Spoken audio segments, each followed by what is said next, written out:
sederhana, simpel-simpelnya aja deh ya. Kalau misalkan kita udah nikah kan, kalau kita nonton film Korea atau film apa, aduh cowoknya romantis banget gitu, atau ganteng banget lah, atau apalah kayak orangnya oke banget, itu juga kita bisa dalam tanda kutip kita bisa jatuh hati gitu sama karakter itu. Gimana kalau misalkan itu karakter ada di dunia nyata kita? Oke, malam hari ini Bumi Nucha akan bercerita atau akan bertanya-tanya dengan Mbak Ines Kristanti, seorang psikolog klinis dan juga sexuality educator. Jadi ini adalah seorang expert gitu ya. Kita mau membahas fenomena yang terjadi pada WFH ini, alias PSBB, alias apapun gitu ya. Padahal sekarang ini lagi pandemi, tapi ternyata di sisi lain ada yang berselingkuh. Nah, ini udah ada Mbak Ines. Oke, sebentar. Apa kabar Mbak Ines? Baik, Mbak Nucha, apa kabar? Baik, alhamdulillah. Oke, aku menyapa dulu semuanya teman-teman di sini yang baru saja bergabung, mungkin lagi bertanya-tanya topiknya apa ya? Topiknya adalah perselingkuhan virtual alias online affair gitu ya. Kenapa sih bisa terjadi perselingkuhan itu? Ini banyak banget yang penasaran Mbak Ines. Dan Mbak Ines ini adalah seorang expert. Jadi kita menanyakan pada ahlinya gitu ya. Mbak Ines adalah seorang psikolog klinis dan juga sexuality educator. Benar ya Mbak Ines ya? Iya, betul. Nah, oke, kita membahas perselingkuhan. Iya. Tapi boleh dimulai dulu Mbak Ines dari definisi selingkuh itu apa sih gitu? Karena banyak sekali kayaknya definisi selingkuh. Ada yang fisik, non fisik dan lain-lain. Nah, silakan Mbak Ines. Kalau misalkan aku cari-cari dan aku baca-baca, itu sebenarnya it's not so much about perilakunya apa atau bentuk perilakunya itu apa, tapi lebih ke intensinya, lebih ke niatnya itu apa. Gitu. Jadi mungkin kalau misalkan memang ngechat tapi memang niatannya bukan untuk mengenal lebih jauh dalam konteks romantis, itu ya kita semua punya temen ya gitu, dan kita kan juga nggak membatasi pasangan gitu untuk punya temen dan berelasi sama orang-orang lain. Tapi kalau misalkan intensinya itu sudah mungkin awal-awalnya bukan yang oh iya nih emang mau gue jadiin selingkuhan, enggak gitu. Mungkin jarang gitu orang yang berpikir dari awal, oh iya gue pengen jadiin dia selingkuhan nih, gue pengen jadi dia orang kedua gitu. Mungkin dari awalnya tuh diawali dengan ya iseng-iseng, ngechat gitu. Nah tapi mungkin yang bisa jadi rambu-rambu juga adalah pertama waktu ngechatnya itu misalnya kayak, jadi kan ini pernah ada penelitian ini Mbak Nucha gitu, ada beberapa orang yang ditanyain sebenarnya apa sih yang kalian anggap sebagai cheating gitu. Nah, mereka menyebutkan 2 faktor, yaitu yang pertama adalah waktu ngechatnya atau waktu berinteraksinya. Nah, kalau waktu berinteraksi malam hari atau kayak dini hari yang orang-orang udah tidur gitu, nah itu lebih mungkin dipersepsikan sebagai selingkuh. Nah kemudian yang kedua adalah seberapa besar si pasangan kita ini membuka diri sama orang yang dia ngechat.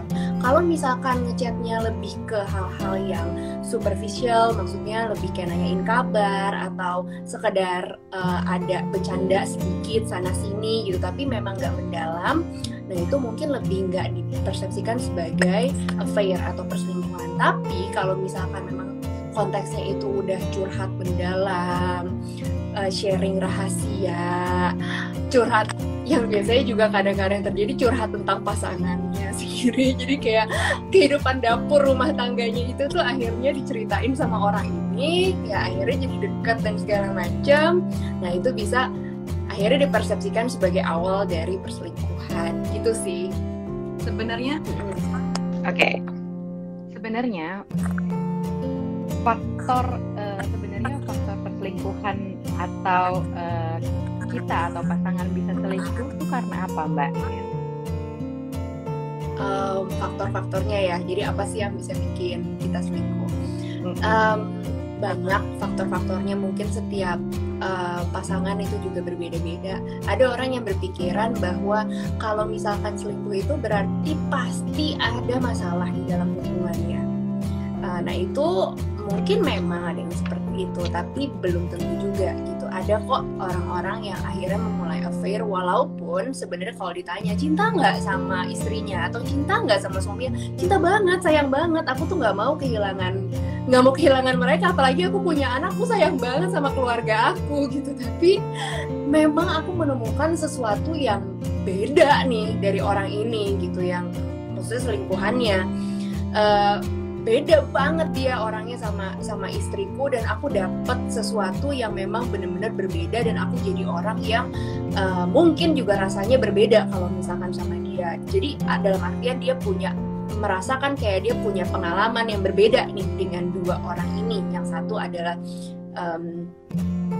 pasangan resminya, yang satu itu adalah selingkuhannya. Nah, sehingga memang nggak bisa dipukul rata gitu bahwa Manuca udah ketawa-ketawa banyak yang ini ya, curhatan yang kayak gitu juga ya soalnya.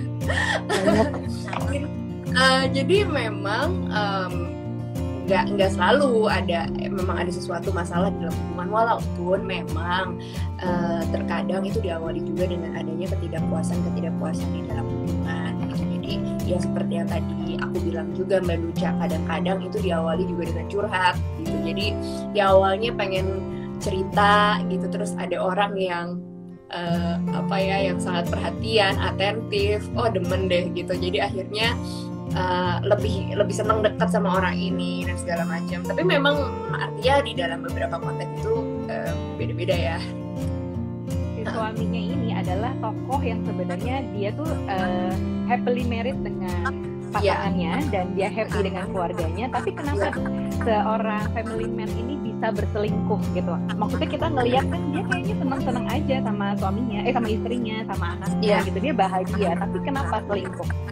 Nah, jadi ini juga yang mungkin kita juga perlu sadar gitu, dan ini adalah realitanya Mbak Nuca, bahwa walaupun kita sudah menikah, tidak menutup kemungkinan loh kita tuh bisa tertarik sama orang lain. Kayak sederhana simpel-simpelnya aja deh ya.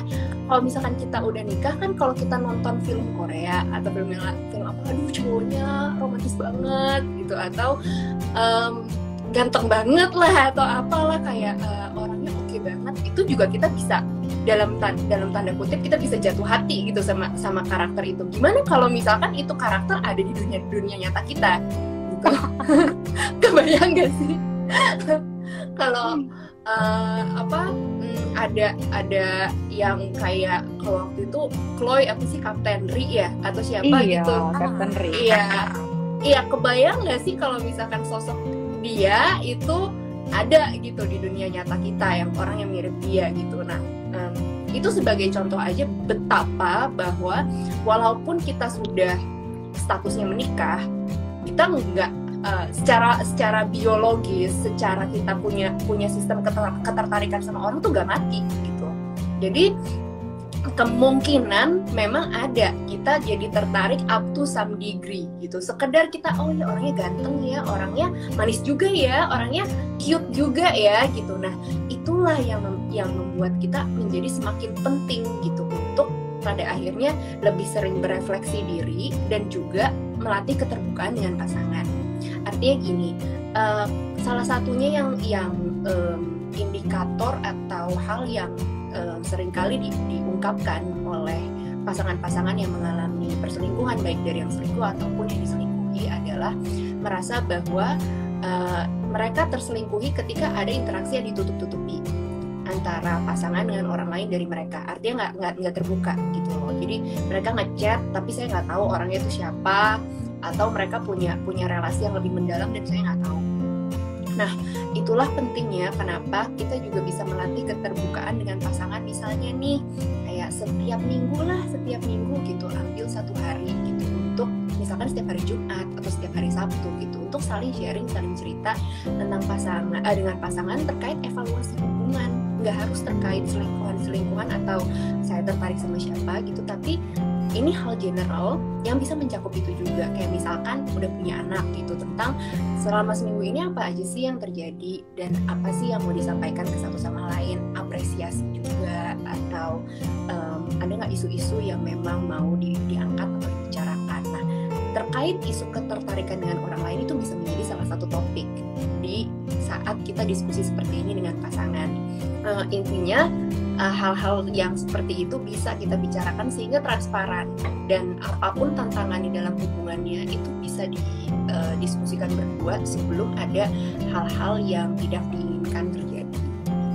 Mbak Ines, ini terkait dengan DM-DM yang masuk ke kita seputar perselingkuhan di masa pandemi ini gitu ya, perselingkuhan virtual.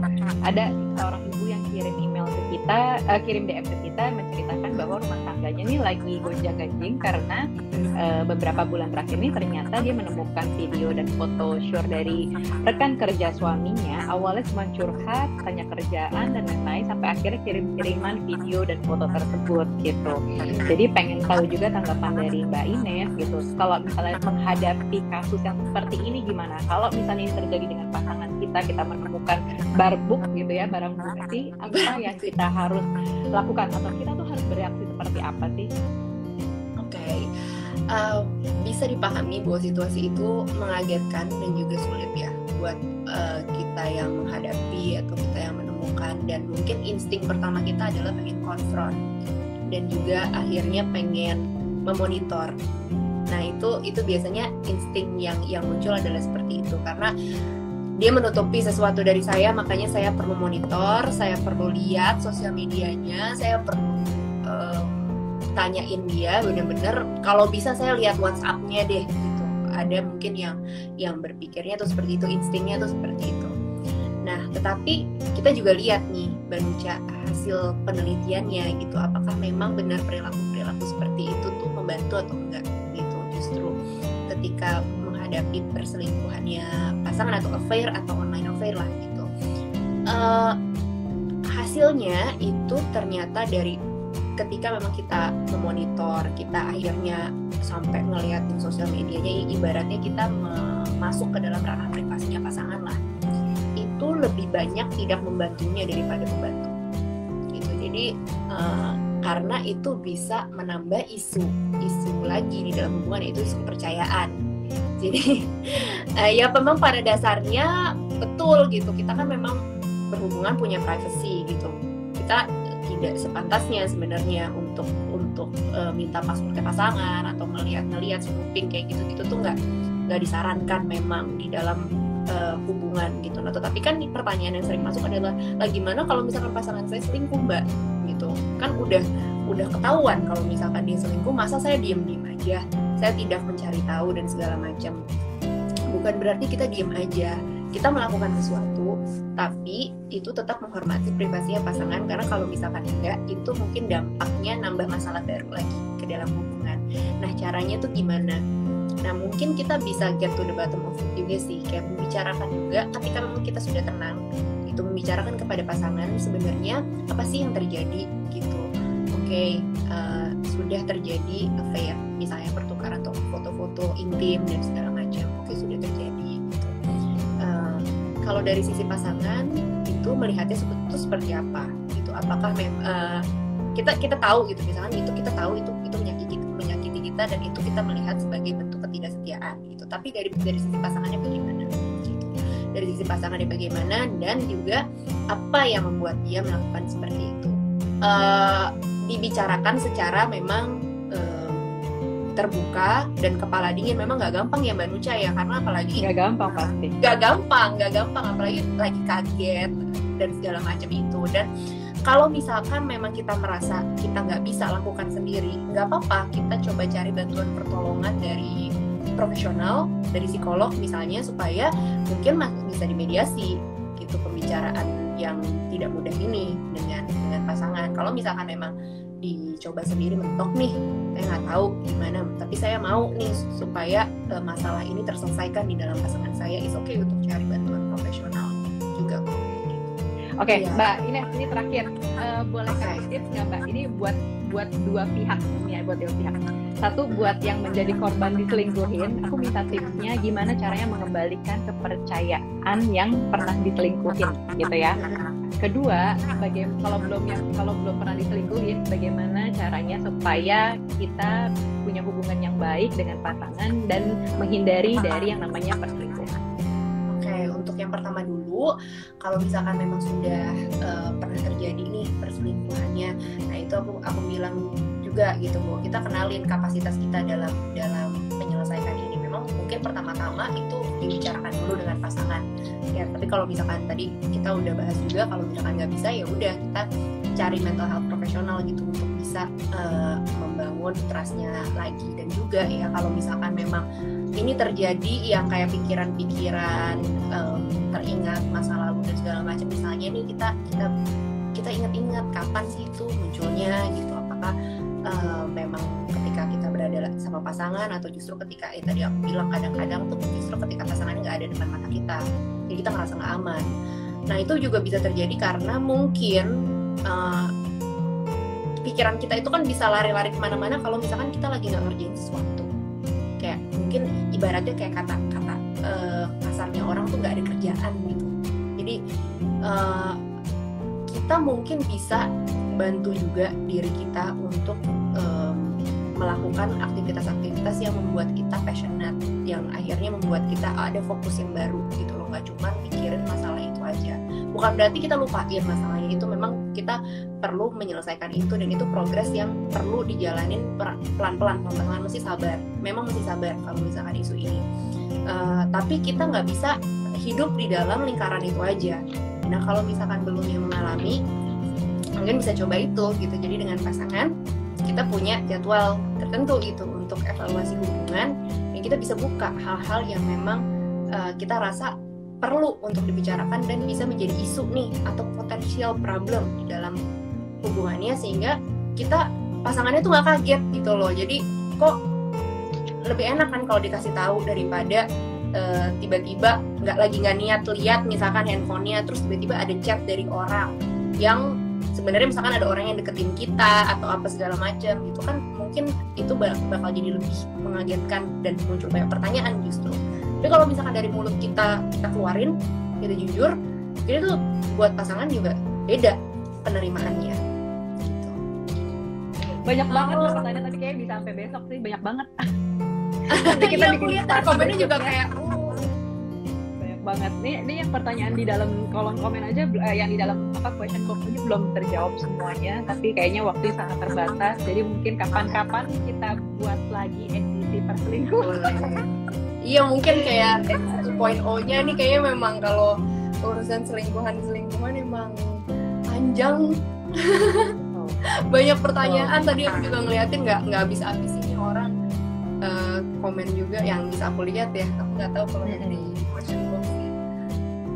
Oke, baiklah kalau gitu terima kasih banyak Mbak Ines. Teman-teman semua di sini yang masih nonton nih, sekitar ada hampir 500 orang yang nonton. Please follow @InesKristanti gitu ya. Jadi konten-kontennya itu berfaedah sekali, suka ngasih tips, suka ngasih insight dan lain-lain yang mungkin bermanfaat untuk relationship, untuk seks dan lain-lain. Gitu ya Mbak Ines ya. Thank you ya Mbak Nucha, thank you kesempatannya juga untuk sharing sama teman-teman dari Parent Talk. Oke, terima kasih banyak, sehat selalu Mbak Ines. Sampai ketemu di Instagram live berikutnya ya. Thank you semuanya udah nonton. Bye. Oke, teman-teman, kita tadi sudah selesai ngobrol dengan Mbak Ines, dan mudah-mudahan mendapat insight banyak gitu ya dari obrolan kita tadi. Memang aku nggak membahas semuanya karena perselingkuhan itu skopnya sangat besar sekali.